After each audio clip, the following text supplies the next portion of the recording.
Okay, so autumn, or if you're American, fall has finished. It is over. The leaves have turned as much as they possibly can, and if you're lucky enough, you might have started to see snow. Yes, we have made it into the season of winter over here in Australia. So while the lovely Americans overseas are lathering up in their beautiful warm summer sun, we are freezing over here in Australia, but that's okay. It's totally fine.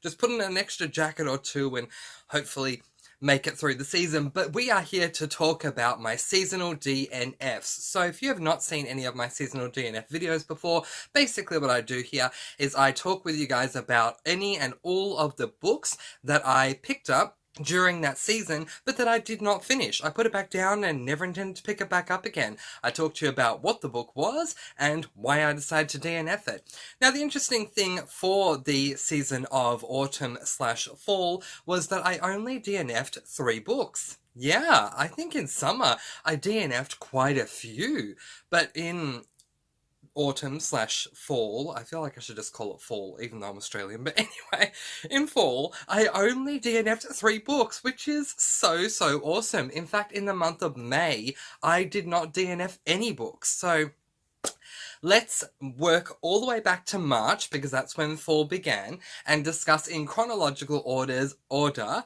all the books that I DNF'd during the season of fall. Joe Abercrombie's The Blade itself. So the reason why this disappointed me was because I had been highly anticipating this book ever since I purchased it last year. A lot of people have spoken about Joe Abercrombie's series and just how amazing he is as a writer and just how wonderful the series is in general. This is what they call like grim dark fantasy. So yeah, when you think about those words grim and dark, it's meant to be really like dark stuff. I just wasn't enjoying myself. I DNF'd this pretty much after the first chapter because I just knew the vibe that I was getting throughout the first chapter just wasn't for me. Now, if it gets better along the way, please do let me know. But first, let me explain why I did not enjoy the first chapter of this book. And that is because we are very much thrust into a situation where we have some man that is kind of running for his life. Someone is trying to kill him. And my problem with that is that I want to be invested in my characters before I, start feeling concerned about them. And so to have this apparent protagonist who is running for their life, who I don't even know anything about. I don't know how old they are. I don't know when their birthday is. I don't even know what their favorite color is. And yet they're running for their lives. Why should I care? I have no, aside from just, compassion. So I end up DNFing this book. It wasn't that it was too violent or anything like that. Not at all. I mean, if anything, I found it to be really easy as far as like maturity wise to get through the first chapter. My problem was Joe Abercrombie just throwing me into something that I didn't know and me having to run to keep up. Now, sometimes I don't mind books like that, but with this one, it just wasn't working for me. So I DNF'd it. And you know what? This is how much of an impact the book has had on me. I totally forgot that I DNF'd this book in fall. I really did, till I checked my list. So I haven't really been thinking about it too much. I've had a whole ton of other books that I've had on my TBR to get through that have been really impressive. But yeah, this one, it's not a series that I'm going to be reading. An ARC copy that I received of this book, The Year the Maps Changed by Danielle Binks. So, just very quickly in case I forgot to say, this is an adult grimdark fantasy. This book, I believe, is a YA something?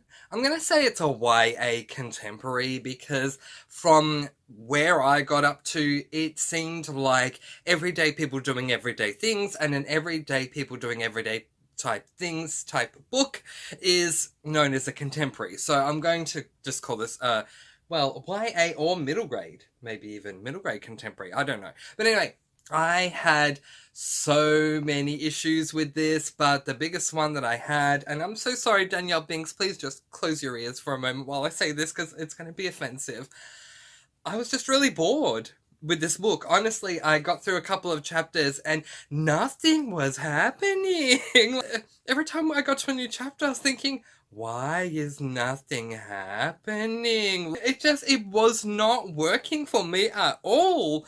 And there was just nothing for me to sink my teeth into. There was nothing that had me interested in this book at all. And there was just no point in me continuing it. It just wasn't my cup of joe, cup of tea, call it what you will. Or just have a sip of your cup of coffee. I just didn't enjoy it. It was really, really boring, and so I DNF'd it because I have so many books that are on my physical TBR that, quite frankly, if there is a book that is going to bore me, I know that I can put it down risk-free and just pick up the next book that's on my TBR. But also, and this is something that I will definitely give as advice to anyone who is a reader, if you're reading a book and it is boring you and you are not being paid to read this book, which I don't get paid to read any of the books that I read. It would be nice if I was. But if you're not being paid to read any of these books and they're boring you, put them down and pick up another one. Seriously, there are so many books out there in the universe, well, in the world, I should say. Who knows how many are out there in the universe, but in the world, that I'm sure you can come up with something that is more interesting and that keeps you going with reading. Unfortunately, because of the fact that we do have boring books out there, you may love this book. I just personally found it boring, but because there are so many boring books out there, we lose a lot of readers because, especially first-time readers who read a couple of boring books in a row, they just start to think that books are boring. Every single book that you read is going to be boring. So, no. If you are reading a book and it is boring you, you have my permission. You feel free to tell anyone that Mr. Francy said I could DNF because it's boring me. Yes, DNF, but there are two parts to my little lesson here, and that is part 1, if it's boring you, DNF. Part 2, pick up your next read. Okay? The worst thing you can do is just DNF a book and then don't read anymore. DNF your book, pick up another one, and start reading that one. Okay? Because if that one really intrigues you, you're going to find that you love reading, trust me, a whole lot more than with a book that bores you. Now, you, as I said, you may love this book, and if you do, that's absolutely fine, but for me personally, I just found it really boring. Nothing really was happening at all, and it was a mood DNF. It really was. My niece loves to say that I am a mood, which I don't really know what that means because I don't use lingo like I am a mood, but apparently I'm a mood. But I can also be a mood reader at times, and definitely I was a mood reader with this book because I just wasn't in the mood. It was boring the heck out of me. So the second book that I DNF'd during the season of fall was The Year the Maps Changed by Danielle Binks. On to the final book, My Only Sunshine by Rowan McAllister. This is, oh my gosh. The age rating is really hard for me to say because I didn't get that far into the book, but I'm going to say it's an adult LGBTIQ+ book. I love my LGBTIQ+ reads. In fact, this whole cubicle over here is all LGBTIQ+ books.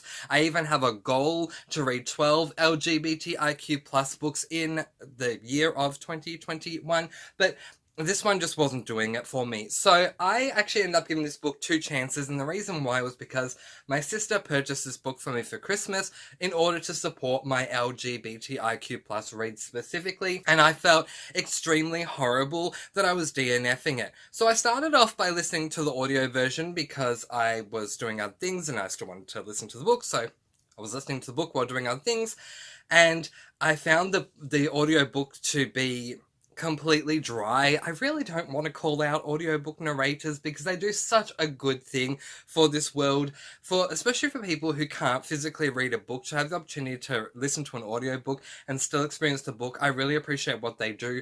But this particular audiobook narrator, to me, sounded like he did not want to be there. He was reading the book as though in a very bored, obviously bored tone. There was really no inflection in his voice at all. So if anything exciting were to come up, the narrator was still talking like he was extremely bored, or at least neutral to the situation, which the book, in my opinion, did not call for. So I ended up saying to heck with the audiobook and just letting that go and sitting down and giving a physical read of this book a go.